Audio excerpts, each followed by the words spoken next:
అవును రామ్మోహన్ రావు గారు. అలాగే మనం కూటమి గురించి మాట్లాడుకుందాం. ఇప్పుడు మనకి ఏపీలో కూటమి చంద్రబాబు నాయుడు గారు బీజేపీ అండ్ జనసేనతో కలిసి ఉండడం జరిగింది. అయితే తెలంగాణ ఎలక్షన్స్ అప్పుడు జనసేన వచ్చి బీజేపీతో కలిసింది కానీ టీడీపీ మాత్రం అంతర్గతంగా కాంగ్రెస్ కి సపోర్ట్ చేసింది. దాని వల్లే ఇక్కడ పోటీ చేయలేదు అని కూడా మనకి వినికిడి. ఆ మాట అయితే అన్నారు. ఎందుకంటే ఇక్కడ రేవంత్ రెడ్డి గారు సీఎం మెంబర్ గా ఉండడం వల్ల, సో రేవంత్ రెడ్డి గారు గురు శిష్యుల రిలేషన్షిప్ ఉంది కాబట్టి చంద్రబాబు నాయుడుకి రేవంత్ రెడ్డి గారికి, సో దీని వల్ల కాంగ్రెస్ కి ఆయన లోపాయికారిగా సపోర్ట్ చేశారు అని అన్నారు.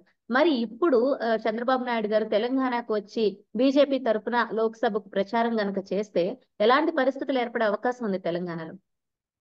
అంటే అవకాశమే లేదంటున్నాను. ఎందుకంటే శత్రు మిత్రుడు అన్నట్టు మీరు గతంలో ఇక్కడ తెలంగాణ అసెంబ్లీ ఎన్నికల సందర్భంగా పార్లమెంట్ ఎన్నికలు లేవు. అక్కడ ఎన్నికలు కూడా ఆంధ్రప్రదేశ్ లో లేవు. కనుక అప్పుడు తీరిక లభించింది. రెండోది పరోక్షంగానే సపోర్ట్ చేశారు కానీ అప్పుడు మహాకూటమి లాగా 2018లో మహాకూటమి కట్టారు ఓపెన్ గా కదా. లేదు. అవును. ఒకటిగా లేదు. ఒకటి అంటే వారికి చంద్రబాబు నాయుడు గారికి ఎవరు శత్రువు ఆనాడే ఈనాడని బీఆర్ఎస్ శత్రువు, కేసీఆర్ శత్రువు. కానీ ఆనాడు బయట నుంచి మద్దతు ఇవ్వడానికనే స్కోప్ ఉంది. ఇవాళ తానే పీకోలేదు కావాలి కదా. అక్కడ ఇప్పుడు జరిగేది ఏంటి? అసెంబ్లీ ఎన్నిక జరుగుతున్నాయి.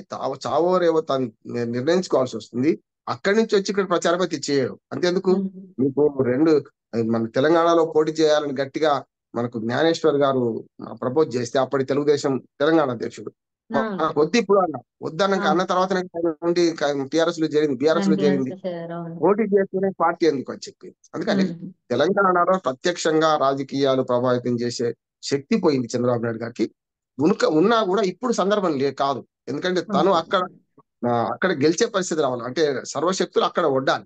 దాన్ని విడిచిపెట్టి ఇప్పుడు ఎట్లాగూ చచ్చిన బాబుని మళ్ళీ చంపాల్సిన అవసరం లేదు కదా. ఎట్లాగూ బీఆర్ఎస్ పడిపోయింది. ఇప్పుడు మనకు రేవంత్ రెడ్డి గారిని లేపడానికి వీరు రావాల్సిన అవసరం లేదు. అందుకనే జనసేన గాని టీడీపీ గాని తెలంగాణలో ఎంపీ ఎన్నికల్లో పోటీకి గాని, ఎంపీ ఎన్నికల్లో ఎట్లా పోటీ లేదు, ఎంపీ ఎన్నికల్లో ప్రభావం చూపెట్టడానికి ఇక్కడికి వచ్చి ప్రచారం చేయరు. కానీ వాళ్ళందరికీ ఉంటుంది ఇక్కడే. వాళ్ళందరి పరోక్ష ప్రభావం పడుతుంది. వాళ్ళు ఎప్పుడు చెప్తుంటారు ఈ నాయకులందరూ కూడా ఆస్తులు ఇక్కడ, ఆత్మలు అక్కడ ఉన్నాయి. చూడండి, ఒక్క వైసీపీ మన జగన్మోహన్ రెడ్డి గారు అక్కడ ఉంటున్నారు కానీ వారికి ఆస్తులు ఇక్కడ ఉన్నాయి కదా.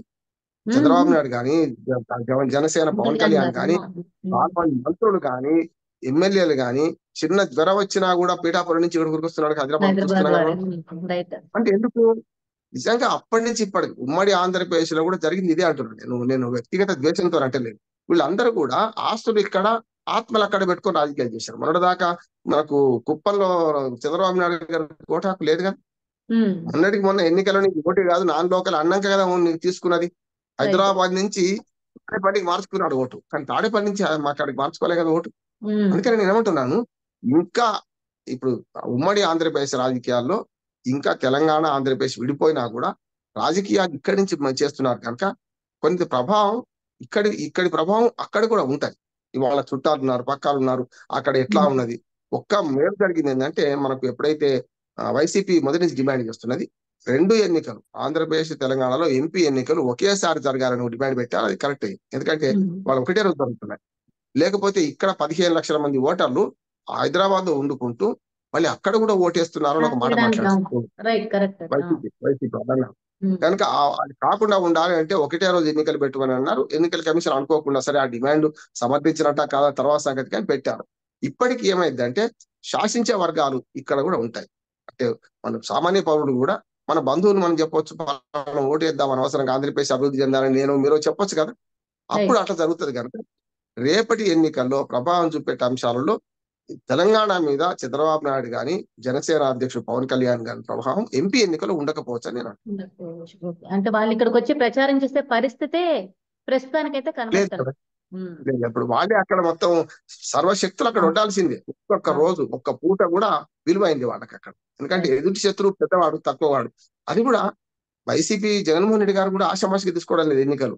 అంటే వాతావరణం అని అనుకుంటే నల్లేరు మీద నడక అని అనుకుంటలేదు. ఎందుకంటే 5 ఏళ్ల పరిస్థితి చూసిండు. గతంలో చంద్రబాబు నాయుడు పసుపు కుంకుమ లాంటి పథకాలు ప్రకటించి ఎన్నో లబ్ధి చేకూర్చినా కూడా ప్రజలు ఓడించారు కదా.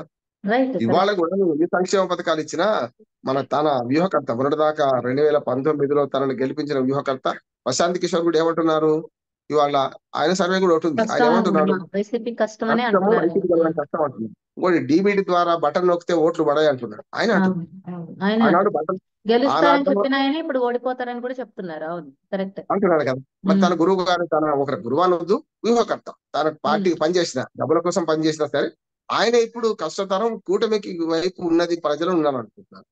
నేను ఇప్పటికి కూడా ఏమంటానంటే పేద ప్రజలు, సామాన్యులు ఎవరైతే డబ్బు సంక్షేమ పథకాలు పొందిండ్రో వారు జగన్మోహన్ రెడ్డి అంటే ఉన్నారు. నా సర్వే నేను తిరిగిన దాన్ని బట్టి ఉన్నారు. ఇటు పక్కన కొంచెం బ్రాడ్ గా ఆలోచించి 3 రాజధానులు వద్దు, లేకపోతే పోలవరం పూర్తి కావాలి, ఆంధ్రప్రదేశ్ అభివృద్ధి చెందాలి అని, రెండోది కుల రాజకీయాలు కూడా కొంచెం చూసుకుంటే కూటమి వైపు మొగ్గేవాడు కొందరు ఉన్నారు. ఈ రెండింటి మధ్యన న్యూట్రల్ ఓటర్స్ కొందరు ఉంటారు. ఈ రెండింటి కాకుండా వీళ్ళ మొగ్గు ఎటు అనే దాన్ని బట్టి రేపు ఆంధ్రప్రదేశ్ అసెంబ్లీ రిజల్ట్స్ ఉంటాయి అనుకుంటే పార్లమెంట్ కి అంటారా, పార్లమెంట్ కు మిశ్రమ ఫలితాలు రావచ్చు. ఎందుకంటే అప్పటిలాగా వాక్ ఓవర్ అయితే ఉండదు. 22 సీట్లు సారీ వాక్ ఓవర్ ఉండదు. ఇటు పక్కన మరి కూటమికి ఎక్కువ గెలవచ్చు. ఓ దేశంలో బీజేపీ కనుక దేశంలో 4 సీట్లను ఇవ్వకపోతే ఎట్లా అని ఆంధ్రప్రదేశ్ ప్రజలు అనుకుంటారా? అనుకోరని నేను అంటున్నాను. అనుకుంటారనే దానికి అనుకోరని కూడా ఎందుకు అనుకోరంటే 2 జాతీయ పార్టీలు ద్రోహం చేసిన ఆంధ్రప్రదేశ్ ప్రజలు భావిస్తున్నారు కదా. సామాన్య ప్రజలను కదిలించిన కాంగ్రెస్ ఏమో విభజించి మనకు అన్యాయం చేసింది అనుకుంటే, బీజేపీ గత 10 ఏళ్లుగా మాకు ఏమి చేయలేదు, ఆంధ్రప్రదేశ్ ఏ ఒక్క మేలు కూడా చేయలేదు, ఏ ఒక్క రూపాయి కూడా ఇవ్వలేదు, పోలవరం పూర్తి చేయలేదు, 3 రాజధానుల విషయంలో స్తబ్దుగా ఉన్నది. ఓ రకంగా వైసీపీకి మద్దతు చేసింది. మళ్ళీ ఇప్పుడు 3 రాజధానులు వద్దు, 2 అంటున్నది, 1 అంటున్నారు, 2 అంటున్నారు, 1 కాదు. కర్నూలు న్యాయ రాజధాని అంటుంది, మనకు అమరావతి మనకు అసెంబ్లీ సెక్రటరీ ఉన్నారు. మరి ఇది కూడా ద్వంద్వ వైఖరే కదా.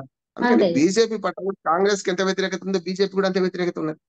అందుకని ప్రజలు ఆ జాతీయ పార్టీలను తొక్కి ప్రాంతీయ పార్టీలను ఆదరిస్తున్నారు. ఇటు ప్రాంతీయ పార్టీలు 2 ఒక దిక్కు ఉన్నాయి, ఒక దిక్కు ఉన్నది. వీటిని బట్టి రేపు రిజల్ట్స్ ఆధారపడుతుంది. Thank you sir Rammohan Rao గారు. Thanks for your time.